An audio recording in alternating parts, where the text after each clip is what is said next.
Well, the title of my sermon this morning is The End is Near.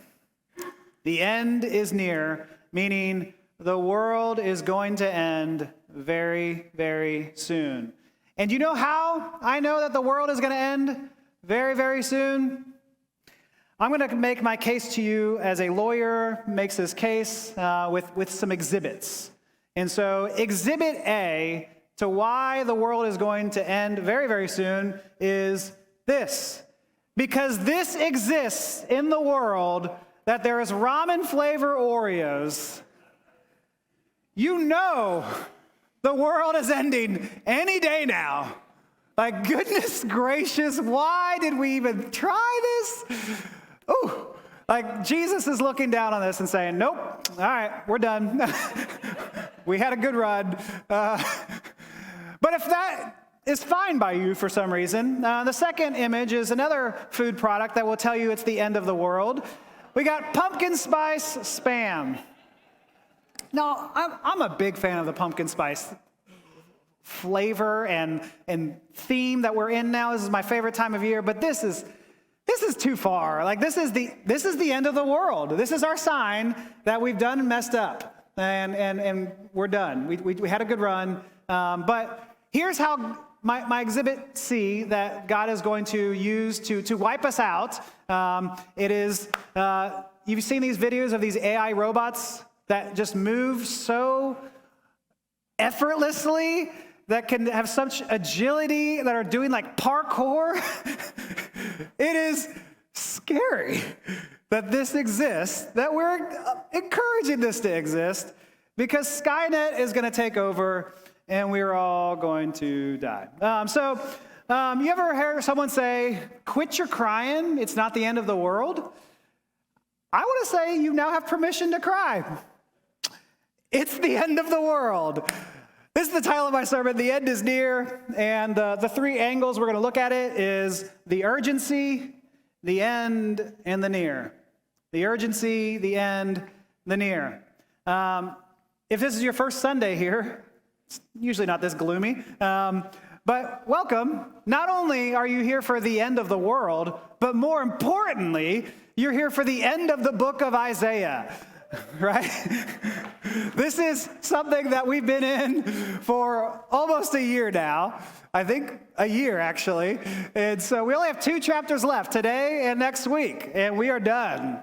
And that is, the end is near of the book of Isaiah. And I'm just curious, what have you learned in 1 year in the book of Isaiah?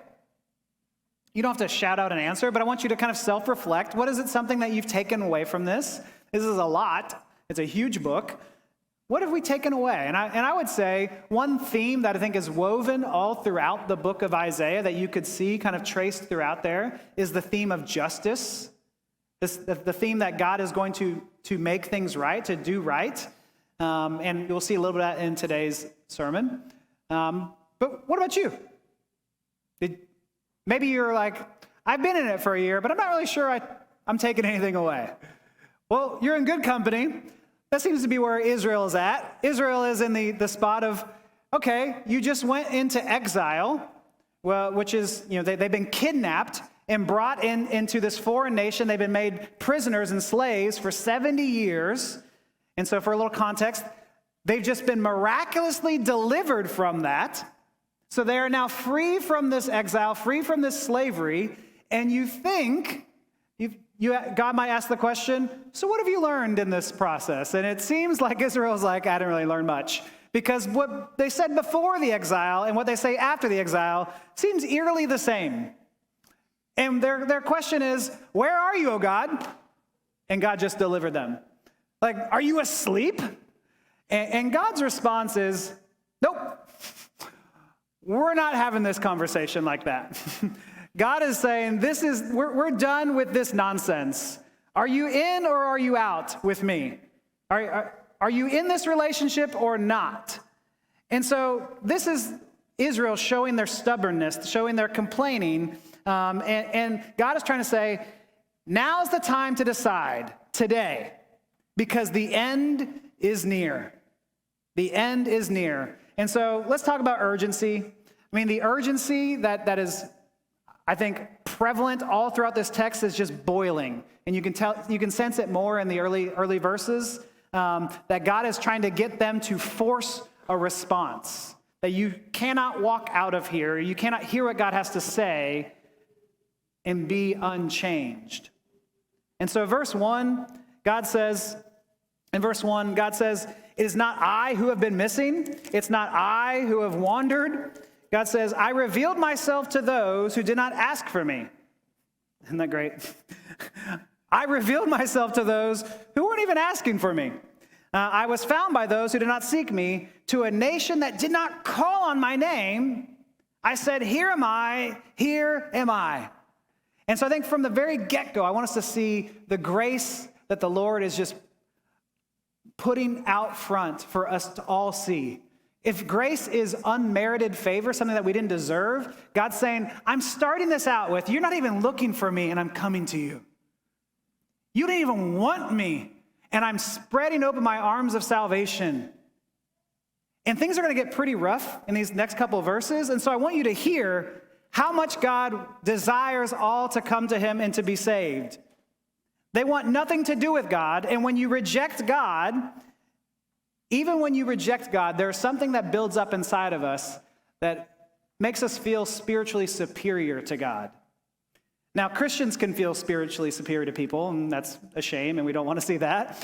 But what's ironic is when you reject God, and you then also feel spiritually superior, even to God. Verse 5 tells us this. He's talking about those who say, keep away to God. Keep away, don't come near me, for I am too sacred for you. Another word for sacred there is holy. So the people are saying to God, keep away, I'm too holy for you. I'm too holy for you, God. Ooh. How does one find themselves in a position to believe that we are too holy for God, that we look down on God? How do you find yourself? And I think that it sounds absurd, but I think many of us are actually closer than we think to being in that position. Because I think what happens to be able to see yourself as holier than God, I'm giving you two examples here. How do you see yourself as holier than God? One is you value your service to God more than your seeking of God. So you create all these systems of ways to serve God, to be of credit to God, and you value that far more than you actually value seeking and being with God.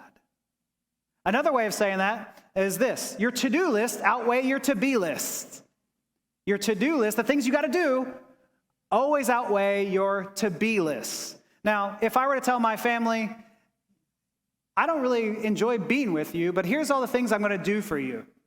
Well, that's going to be hard for them to hear, right? They're going to see themselves, they would think themselves as they're like my project, that I have to do these things. I actually don't want to spend time with you, but I want to do my checklist of things that I have to do for you. Yes, I need to take care of you. Yes, I need to feed you. Yes, I need to make sure you get off to school, but I actually don't want to be with you. That would be terrible, right? That's not how it is in our household. I actually want to be with my family. And for the most part, it doesn't really matter what we do. There's sometimes it'd be nice to know what we're doing. But for the most part, it's kind of irrelevant what we do. I just want to be with them, right? Whether we're playing basketball or video games or, I don't know, whatever it might be, right? I just want to be with them. It can change and it can adjust. And let me ask you this.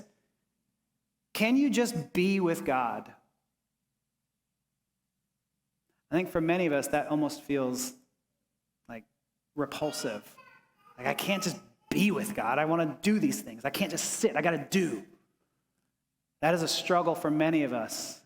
And when we get to that point where we're saying, I don't even want to sit alone and be with my thoughts with God. I just want to do these things. And then when I see that God is, I'm actually looking at the world and going, you know what? I'm doing far more for the world than God is. That's how you get to the point where you're holier than God. And here's God's response to that. The end of verse 5, God says, such people are smoke in my nostrils. Ooh. Can you just feel like the burning rage and anger, that imagery that God has right here. This is the urgency that is being pressed, that God is trying to say, no, this is not how we are having this relationship. Verse 11 goes on and emphasizes that urgency. But as for you who forsake the Lord and forget my holy mountain, who spread a table for fortune is an idol or a fake god, and fill bowls of wine for destiny, another fake god, God says, I will destine you for the sword. Now, I don't know, did you catch the word play that God uses there? It's like, if you want to worship destiny, great. I will now destine you for the sword. I mean, God is not holding back. This is God saying, I'm not playing anymore. There is an urgency to the question here is, are you in or are you out? The offer of salvation is there. Let's emphasize that. The offer of salvation is open wide for everyone to take. The banquet feast is there. All you have to do is sit down at the table and eat. Like the train of salvation has arrived. You just got to grab the ticket. You just got to get on the train. And none of us can actually make that decision for you. You have to make the decision yourself. Now, today we have some people who are making a decision to be baptized, to be following Jesus, and it's forever changing their lives. And it's a beautiful thing that we're all going to celebrate that they get to make that decision. But I want us to remind us that we all get to make that decision daily, because daily we have to have that decision before us, whether we're going to follow the Lord or not. Every single one of us. And so this is the urgency that the Lord is pressing. It's urgent because the end is near. And so now let's talk about the end. When we talk about the end, what we're really talking about is heaven. The second half of this chapter is all about heaven. And probably one question I get asked more often than any other question as a pastor is, what's heaven going to be like? And I love answering it. It's beautiful just to imagine the world of what heaven will be. And there's a myriad of things I could say. If we were doing like a topical sermon, we could go into that. But let's just restrict our time to what heaven is from this passage. What does this passage tell us heaven is like? And verse 17, God says, see, I will create the new heavens and new earth. Now, I think that's actually a really good translation here. If you notice that, he doesn't say, I will create heaven. He says, I will create the new heavens, plural. And many times we like to think of heaven as this singular place that we all go off to. And you're going, heavens, plural? Does that mean like, I've got to be good enough to go to the multiple, to the seventh round of heaven? That's not what it's talking about either. What is it talking about? It's talking about the heavens. It's a place. It's referring to this place where the sun and the moon and the stars are. It's the vast area that is above the earth. That's what we're actually talking about here. The heavens is referring to that. And so you're like, okay, yeah, I've heard images of heaven being just in the clouds. Cool. This is my view of heaven. And I still don't think that's where we're talking about right now, because it's not a distant place. It's not a singular place with mansions. Maybe this is the image you have of heaven. Maybe that's what we think of when we think of heaven. It's this distant place with mansions that you throw a baby in there, maybe a harp. They got the wings and they're flying around. And that's what we think of when we think of heaven. I don't think that's the actual biblical view of heaven. I think that is what our culture has pushed us into believing heaven is. I think what it's talking about here when God says, I'm going to create the new heavens and new earth, if it's a realm, he's creating new heavens and a new earth. Another way of emphasizing or translating that word create is a word recreate.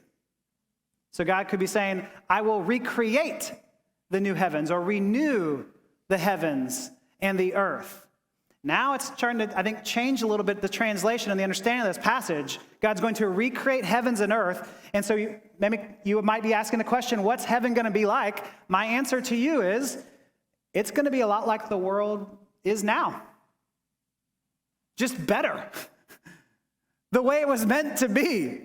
Like instead of thinking heaven as going in a giant demo day, destroying this earth and putting a new build out there, let's stop thinking of it as like a demo day, as more as like a rehab and rehabilitating this old house called earth. And God is going to rehab it and restore it to something beautiful. You might say, that seems like too far of a stretch. I like my view of the sky heaven more. I get it. That might sound more enjoyable, I guess. But here's where I believe it's true. The word there for heavens there is the Hebrew word shamayim. Everyone say that with me? Shamayim. Fun word. It's if you want to know where it's at, if you open up your bulletins, it's the far left word there in Hebrew. Shamayim is there. And so this same word here for the new heavens, shamayim, is the same word that's used in the very first verse in the Bible, Genesis 1:1, where God says, in the beginning, God created the heavens, shamayim, and the earth. And I believe there, God created that ex nihilo, meaning out of nothing. So God created the heavens and the earth, these realms. And then in Isaiah, now God is saying, I'm recreating, I'm renewing, I'm restoring the heavens and the earth. Ooh, now what does that do to our understanding of what God is saying? It means that heaven is going to be new, but recognizable. You will actually understand these things. It'll be somewhat normal, yet free of sin, free of evil, free of the brokenness of this world, free of the complexities, restored to what it was meant to be. And so what is it going to be like? Well, let's look here. Verse 19. The sound of weeping and crying will be heard in it no more. And some of y'all have spent a week of weeping and crying. There's been some painful reality in your life, and you know that well. In the new heavens and the new earth, God says there is no more weeping, no more crying. And get this, not because you're going to be whisked away from this world into the clouds. It's because when God remakes this world, it's going to be actually just, and there will be nothing to weep about. It will be equitable. It will be shalom. It will be the way the world was meant to be. Isn't that what we want? That's why there's no more weeping and no more crying. And then verse 21, they will build houses and dwell in them. They will plant vineyards and eat their fruit. It makes me think of the Micah 4:4 verse where it says, everyone will sit under their own vine and under their own fig tree, and no one will make them afraid, for their Lord Almighty has spoken. And so what we learn about heaven is that everyone's going to work, which on one level just sounds so mundane. You're like, really? I thought we were going to get a break, right? We're going to get a break from that type of work. Because on the other level, our work, if we think of it in the way God intends it, it's actually a really beautiful thing. In heaven, we will build with our hands and we will live in normal houses, not these crystal, shimmering gold places, right? We're going to plant gardens where our weeds will not kill them. I'm not a great gardener. Things die around our garden way too often. But in the new heavens and new earth, these things will actually flourish. The tomatoes will ripen. They will all flourish and blossom. And you might be like me and you're like, I'm not a gardener either.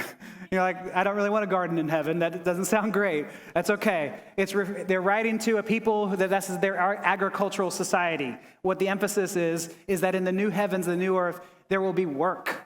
That was their work. And that work will be good. So that the work that you did on Friday is not going to be undone on Monday because someone you left in charge ruined it all.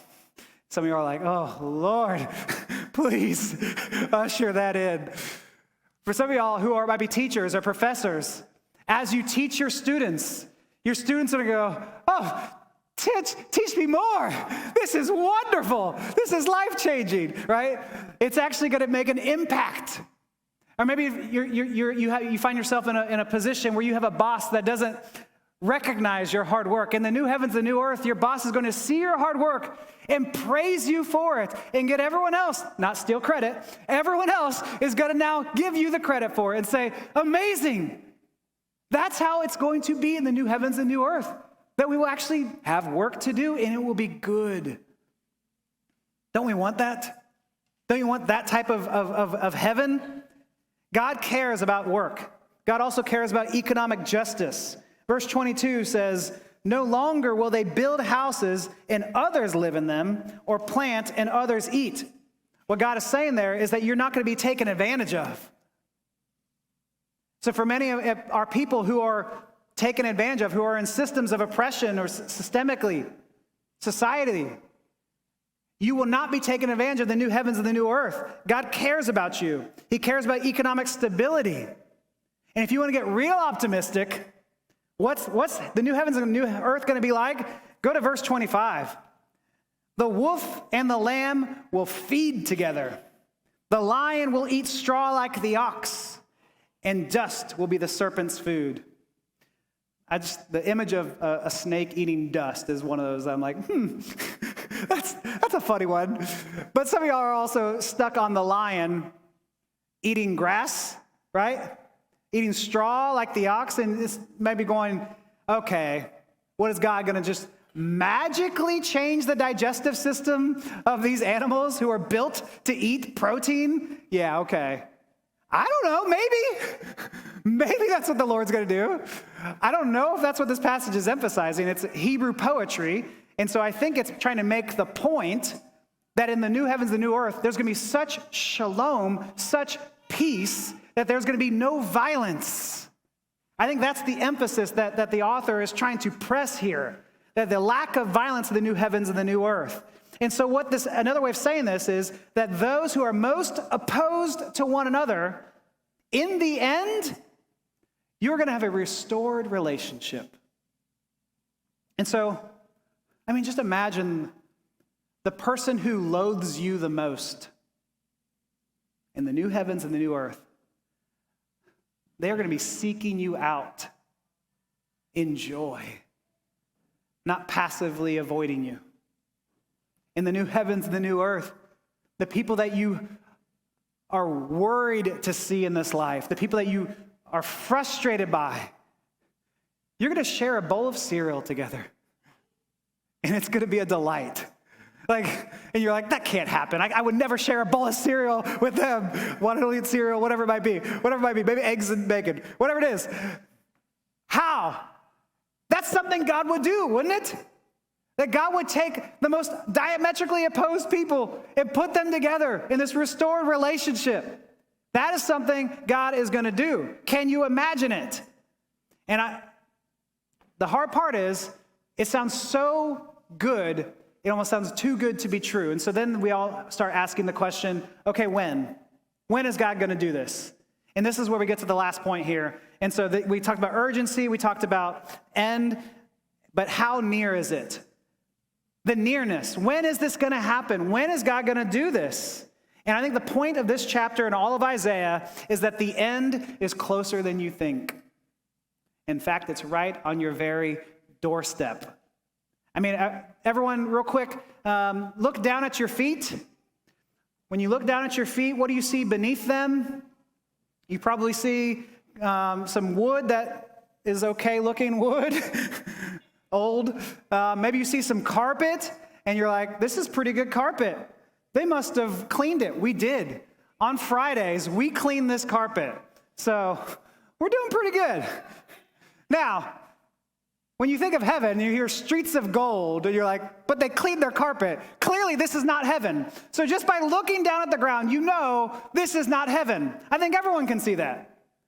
But you don't have to even look at the ground. You can just say, just by the world we live in, I know it's not heaven because I know the pains and the hurts and the violence and the wars that are going on right now. I know this is not heaven. That to me seems to be most obvious. So when is God going to do this? This is where I want us to see that whenever in the book of Isaiah that God is writing, he's writing to people in this place and time and for the future. And so it's a message to the people right then and the future. And so this is God saying it's actively recreating new heavens and new earth. I'm not whisking you off to Never Never Land with Peter Pan. What I'm trying to emphasize is that this heaven is happening right here, right now.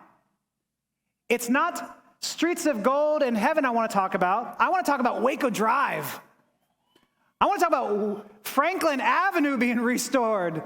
Oh, I want to talk about I-35 being restored where there's no more construction. Oh, Lord, and no more potholes and all the construction in Waco. Come back, Lord, right? This is what God's talking about. It is the reconstruction. It is renewing the world we live in now. That's what it's going to be. God is saying this is an emphasis for a time right now, not just in heaven, now. Now, I think it's so easy for us to see the not yet of the kingdom, but it's really hard for us to see the now, that God is actually doing beautiful and wonderful works here and now. But this is the tension we all live in. Like, how do I know that God is emphasizing it's both a not yet and a now? Well, this passage is all about heaven, right? And if we're talking about heaven, then what the heck is verse 20 doing in here? Verse 20 seems to upend all of our thoughts of what heaven should be like. Verse 20 says, "Never again will there be an infant who lives but a few days." Stop there for a second. Amen, hallelujah. In the new heavens, the new earth, praise God, there is no more miscarriages. There's no more infant mortality. But go on with that passage. "Or an old man who does not live out his years, the one who dies at 100 will be thought a mere child." It almost sounds dissonant in this passage, like, wait a second. I mean, that's a good thing. I would love to live to 100. And that's what the promise here is in this just society, that people will be able to live to 100. But is there death in heaven? No. There is not death in heaven at all. Death is gone away. It is no more. And so then what is this passage here for? This is what the theologians call the now and the not yet. That it is emphasizing something for now and not yet.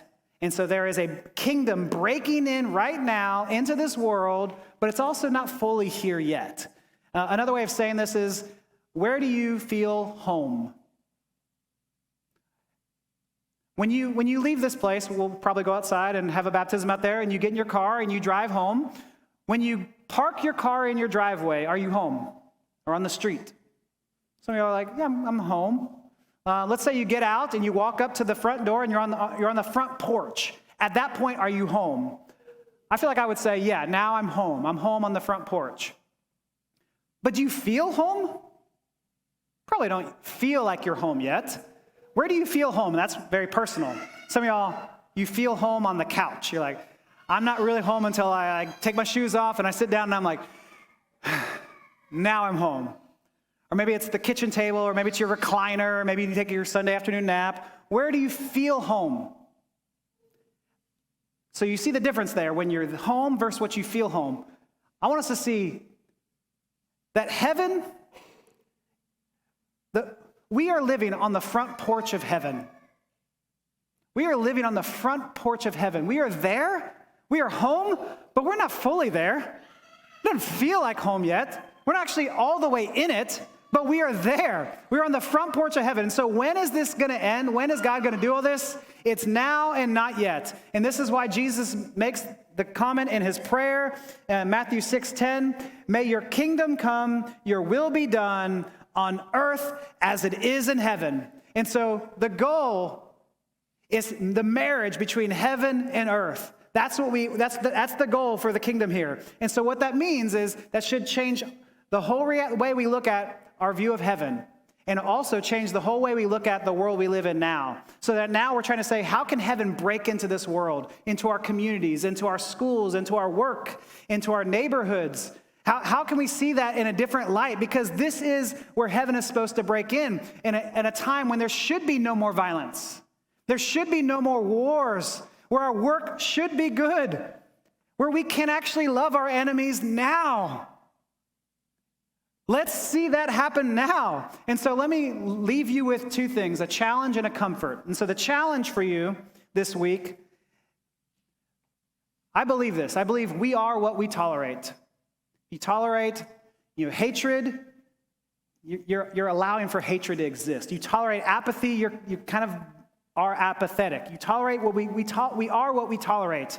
And if we're just looking at our world and saying, this is fine. What do you look at in your life and you say, this is good enough? Maybe it's an unhealthy relationship. And you say, it's not great, but it's fine.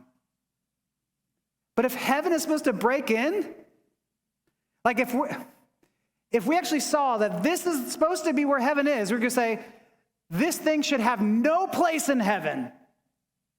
Then why are we tolerating it? What are we tolerating?